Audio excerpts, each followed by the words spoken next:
Honestly, it's a rather elementary principle that some things are more dangerous than others. A child could grasp it.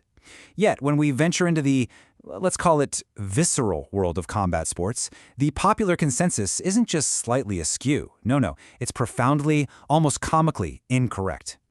So, let's begin with a simple little pop quiz, shall we? For the uninitiated among you, which of these two endeavors is more likely to result in, well, a permanent cessation of biological functions? Yes. On one hand, we have boxing, the sweet science, they call it. So refined. Padded gloves, Marquis of Queensberry rules, all very civilized. And on the other, MMA, the brutal cage, so very brutish. All kicks and chokes and, the blood. To the untrained eye, which, let's be honest, is most eyes, the conclusion is laughably obvious. But what if I were to inform you that your intuition, your gut feeling, is not merely wrong, but is in fact the diametric opposite of reality? What if the cold, hard, irrefutable data revealed a story not of a brute versus a gentleman, but of superficial boo-boos versus a silent, insidious, and catastrophically more lethal alternative? Let's consider a number, 1,064. Do try to keep up. That is the tally of documented deaths in the ring for boxing since 1890.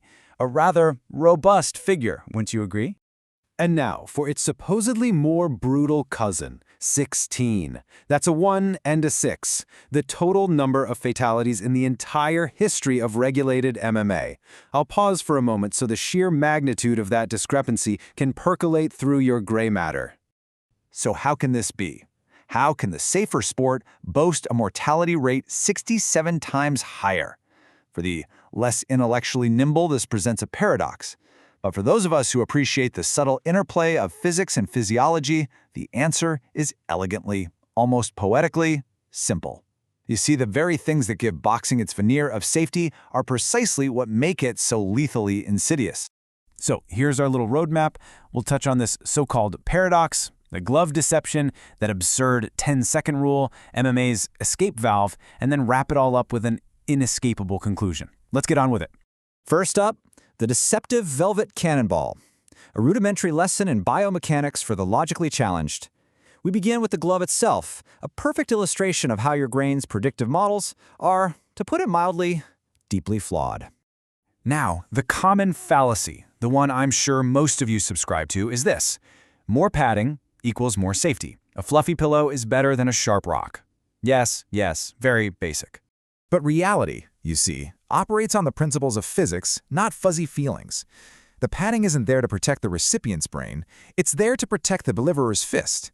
It allows for a higher volume of full-force impacts without pesky things like metacarpal fractures getting in the way. It enables a prolonged, systematic bludgeoning. Now please direct your attention to the data, if you can. The diminutive 4-ounce MMA glove delivers a higher peak force, and delivers it much faster. This results in the sort of damage you can see: cuts, fractures, very dramatic. The portly 16-ounce boxing glove, however, disperses the force. Sounds lovely, doesn't it? Except what it actually does is permit a relentless accumulation of subconcussive blows. It's the difference between a quick, sharp shock and being slowly tenderized like a side of beef. And this brings us to a concept that might be a bit advanced. It's called rotational acceleration. Imagine your brain, a delicate, gelatinous mass, sloshing around inside your skull. The twisting force shears the neural connections. That is the primary mechanism for truly permanent damage, like CTE. And all that lovely padding does next to nothing to stop it. Let me put this in terms even a layman can comprehend. Think of it this way. An MMA strike is like a high-velocity bullet. It creates a very obvious, localized wound. Boxing, with its puffy gloves, is like being repeatedly struck by a cannonball, but one that's been wrapped in velvet. It might not break the skin, but the internal devastation is, shall we say, significantly more profound. All right, moving on. From flawed equipment to even more flawed regulations. Let's discuss the 10-second path to ruin, or how a supposed recovery period is actually just a countdown to calamity. Ah, the 10 count. Such drama, such suspense. In the real world of neuroscience, it's an act of sanctioned abject stupidity. While an MMA referee will mercifully stop a fight when a combatant is no longer defending themselves, Boxing gives a brain-scrambled athlete 10 seconds to stand up, just so they can absorb more punishment. It's brilliant, really. Let's trace the pathophysiology, shall we? 1. A fighter receives a concussive blow. 2. Their brain is immediately plunged into a metabolic crisis. 3. They're given 10 seconds to overcome this acute neurological trauma. 4. They are then permitted to receive more head trauma while in this compromised state. The result? The risk of something called second impact syndrome, which is just a clinical term for catastrophic, often fatal, brain swelling, skyrockets. It's a recipe for disaster. Even a layman podcaster, albeit one with a ringside seat, can grasp this fundamental absurdity. As Joe Rogan points out, in boxing, you're expected to continue fighting while concussed. In MMA, they stop the fight because you're not defending yourself. It's a rather glaring philosophical difference, isn't it? And just in case you're thinking this is all some abstract academic exercise, allow me to disabuse you of that notion. This is a recurring and entirely preventable tragedy. Consider just a partial list from 2024. Kazuki Yanaguchi, dead after being knocked down multiple times. Sharif Lawal, dead in the ring during his debut. Ubaid Haider, dead from a brain hemorrhage. These aren't statistics, they are direct consequences of a flawed system. And what of the survivors? Oh, the cost is merely deferred. Over 90%, that's 9 out of 10, of studied former professional boxers show signs of chronic traumatic encephalopathy. So much for the sweet science. The price, it seems, is horrifyingly steep. Which brings us to MMA's escape valve, a demonstration of why a diversity of violence is paradoxically a neurological safeguard. Observe the victory conditions. Boxing is, well, it's intellectually barren. You win by hitting the head until your opponent falls, or by hitting the head slightly more than he does. MMA, however, presents multiple strategic pathways. A knockout is one option, certainly, but you can also win via submission, a chokehold, a joint lock, methods that crucially end the fight without any further trauma to the brain. And the data, as it so often does, validates my point. In the UFC, almost 20% of fights end in a submission. That's 1/5 of all contests that conclude without the loser being repeatedly pummeled into unconsciousness. It's a critical safety feature that boxing simply does not possess. And there's more. A rather exhaustive study from Edmonton found that boxers are significantly more likely to be rendered completely unconscious than MMA fighters, 7.1% versus 4.2%. The numbers, as you can see, are not on boxing's side.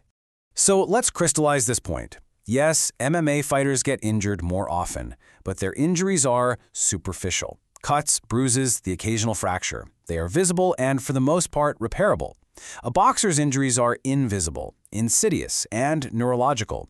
You can set a broken bone, you cannot, I'm afraid, unscramble a brain. And so, we arrive at the irrefutable neurological conclusion. This is where we reconcile your flawed perception with cold, hard, physiological reality. Now, the solution here isn't to ban the sport. That would be far too simple. No, the solution is merely an understanding based on data, a recognition of the facts. So the final verdict. Boxing presents a catastrophic risk. It's a system perfectly engineered for cumulative, high-volume head trauma. MMA, by contrast, presents a superficial risk. High-impact strikes, yes, but mitigated by immediate stoppages and, crucially, other ways to win. It's the difference between death by 1,000 cuts and death by a single, well-placed, but ultimately less damaging blow. So for those of you who are intellectually honest, here are the takeaways. 1, those big, fluffy gloves, they don't protect the brain. They just protect the hands delivering the punishment. 2, the 10 count is a neurologically reckless anachronism. 3, MMA's various paths to victory are its built-in safety net. And 4, boxing's danger is quiet and permanent. MMA's is loud and superficial. Simple, really.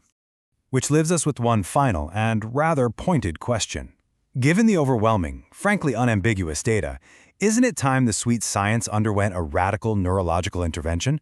Or are we content to simply keep romanticizing a sport whose very design is a slow, methodical march toward irreversible brain damage? The alternative, it would seem, is to just keep counting the fallen.